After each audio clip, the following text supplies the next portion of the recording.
Math का, जिसमें हिंदी में भी दे रखा है और इंग्लिश में भी दे रखा है। मैथ और रीजनिंग बिल्कुल भी नहीं पढ़ी है तो अब जो है आपको बिल्कुल भी डरने की बात नहीं है। बहुत बार एस्पिरेंट्स का ये कहना होता है सर मैं आपका कला वर्ग से हूँ, मेरी मैथ्स रीजनिंग जो है वो बहुत आपका कमजोर है, लेकिन मुझे जो ये स्क्रीनिंग परीक्षा है ये मेरे को पास करनी ही है, तो मैं क्या करूं, कैसे करूं। तो यहाँ पर मैं आपको बताऊं, देखो आप लोगों को जो सिलेबस है वो सिलेबस आप लोगों को पता होगा। आपका जो ये पेपर है, ठीक है, ये आपका 150 मार्क्स का होता है, ठीक है। और यहाँ पे अगर हम इसको डिवाइड करें तो ये 125 और 25, ये मैंने आपका क्यों रखा है, क्योंकि जो ये मैथ्स की वाली प्रॉब्लम है ना, ये स्किल से ज्यादा जो है ये माइंडसेट की प्रॉब्लम है। आप पहले ही जो है वो आपका हार मान चुके हो कि भैया मेरी मैथ्स रीजनिंग बहुत कमजोर है। लेकिन यहाँ पे जो मैथ्स रीजनिंग आपसे पूछी जानी है वो आपकी 25 मार्क्स की पूछी जानी है। कितने मार्क्स की पूछी जानी है? 25 मार्क्स की पूछी जानी है। और बाकी जो आपके अदर 4 सब्जेक्ट हैं वो आपका 125 मार्क्स के पूछे जाने हैं। तो आपको सबसे पहले तो ये अपना जो डर है इस डर को आपको निकालना है, ठीक है।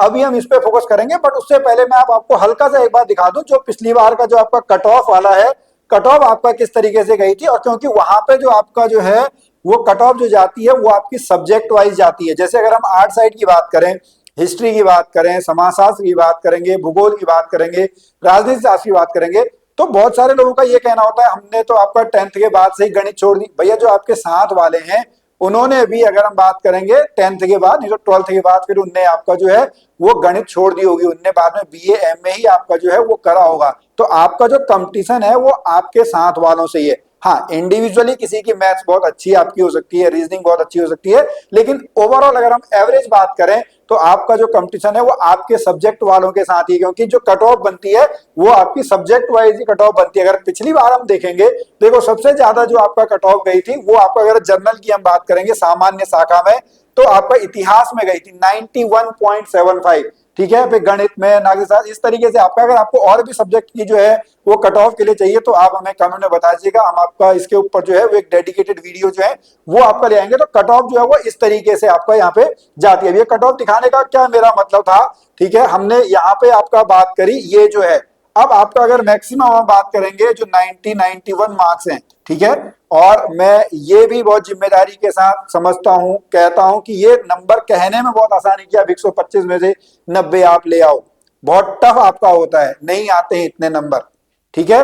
लेकिन आपको जो है ये समझना है, ठीक है, आपको केवल उस 25 नंबर के डर में आपको जो है वो नहीं रहना है। आपका टारगेट क्या होना चाहिए?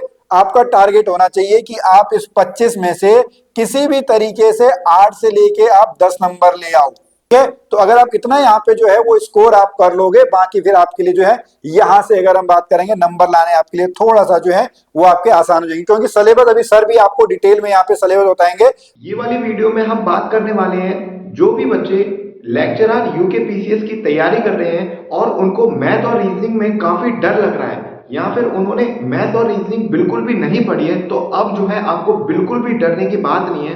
कुछ टिप्स की मैं बात करूंगा जिसमें आप जो है पूरे के पूरे 25 क्वेश्चन आप मैथ और रीजनिंग के अटेम्प्ट कर पाएंगे। तो मेरी बात है, कुछ ध्यान रखना, ये वीडियो दोनों बच्चों के लिए, इंग्लिश मीडियम और हिंदी मीडियम दोनों विद्यार्थियों के लिए ये वाली वीडियो रहेगी। हम बात करेंगे सबसे पहले सर मैथ और रीजनिंग की शुरुआत कैसे करें अगर हमने बिल्कुल भी नहीं पढ़ा है तो। सबसे पहले क्या करिए, आप एक सिलेबस प्रिंट कराइए। एक आप सिलेबस प्रिंट कराइए मैथ का, जिसमें हिंदी में भी दे रखा है और इंग्लिश में भी दे रखा है। सबसे पहला काम आपका क्या रहेगा, जैसे इसमें चैप्टर जो दे रखे हैं वो रीजनिंग के चैप्टर में आपको पढ़ के सुनाता हूँ। शाब्दिक और अशाब्दिक दो तरह की रीजनिंग होती है, एक डायग्राम वाली और एक आपकी नंबर्स वाली। डायग्राम में आपके जैसे कुछ क्वेश्चंस आपको मिलेंगे चैप्टर से, जैसे आपके समानांतर, अंतर, analogy, coding decoding, coding decoding हो गया, आपका अंक गणित हो गया, अंक गणितीय तर्क हो गया, कैलेंडर और घड़ी हो गया। मैथ में आप बात करेंगे तो प्रॉफिट लॉस हो गया, समानुपात अनुपात हो गया, प्रॉफिट लॉस हो गया, और साधारण ब्याज और आपका चक्रवर्ती ब्याज, हानि हो गई, कार्य और वेतन, समय और दूरी, एलसीएम और एचसीएफ, माध्य, माध्यिका, बहुलक, परास। ये जो सभी चैप्टर्स हैं, इतने लगभग ये 10 या 12 चैप्टर होंगे।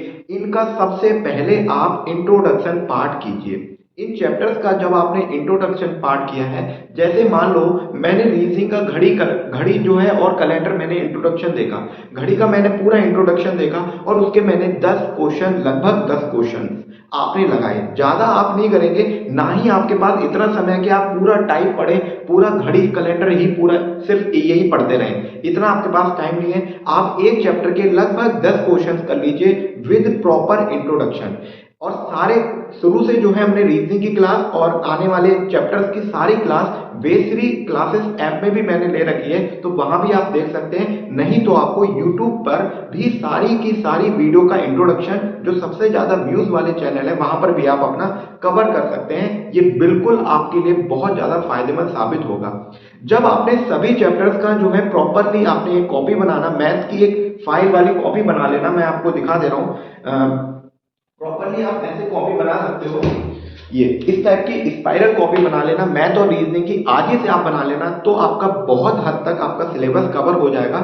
और उसमें जो है आप अपने क्वेश्चंस, लिमिटेड क्वेश्चंस आप करना, और जो है आपके फिर क्या होगा, आपको उतना सब मैथ और रीजनिंग का जो है जितना भी डर होता है वो खत्म होने के लिए लग जाएगा, वो खत्म हो जाएगा। अब बात करते हैं हम कि सर मैथ और रीजनिंग को सबसे पहले आपको सोच बदलनी होगी, आपको एक पॉजिटिव वे लेना होगा कि ये सब्जेक्ट बहुत ही अच्छा है, ये क्वेश्चंस मैं 25 के 25 क्वेश्चन में कर पाऊंगा, तभी आपके पूरे के पूरे क्वेश्चन आपके अच्छे जाएंगे। इसके बाद हम बात करते हैं, आपने इतना कर लिया, अब आपको 2 पीवाईक्यू लेना है। एक 2021 वाला पीवाईक्यू जो लेक्चरर का था, और उससे पिछले वाला भी आपका पेपर ले लेना है। जब आप इतना क्वेश्चंस, आप इतने चैप्टर्स, लगभग इतने क्वेश्चन हर चैप्टर के थोड़े थोड़े कर लोगे, तब अब हम आएंगे किस पे, तब हम आएंगे सर पीवाईक्यू पे। 25 क्वेश्चन आपने उस पेपर में से करे, 25 क्वेश्चन आपने इस पेपर में से करे, तो आपके 50 पीवाईक्यू आपके हो जाएंगे। इस पेपर से आपको ये पता चलेगा कि क्वेश्चंस पेपर में किस टाइप से आ रखे हैं, और जो ये इसमें क्वेश्चंस दे भी रखे हैं ना, वो आप आराम से कर लोगे अगर आपने इंट्रोडक्शन पार्ट और चैप्टर्स के क्वेश्चंस लगभग 10 या 12 जो अच्छे से करें, वो आप बहुत ही आराम से करोगे, और आपके 25 के 25 क्वेश्चंस आपके सही जाएंगे। 25 क्वेश्चंस आपके कहीं नहीं गए हैं। अभी भी मैं बात कर रहा हूं कि आपने प्रॉपरली इंट्रोडक्शन पार्ट देखना है। क्लियर हो गया मेरी बात को?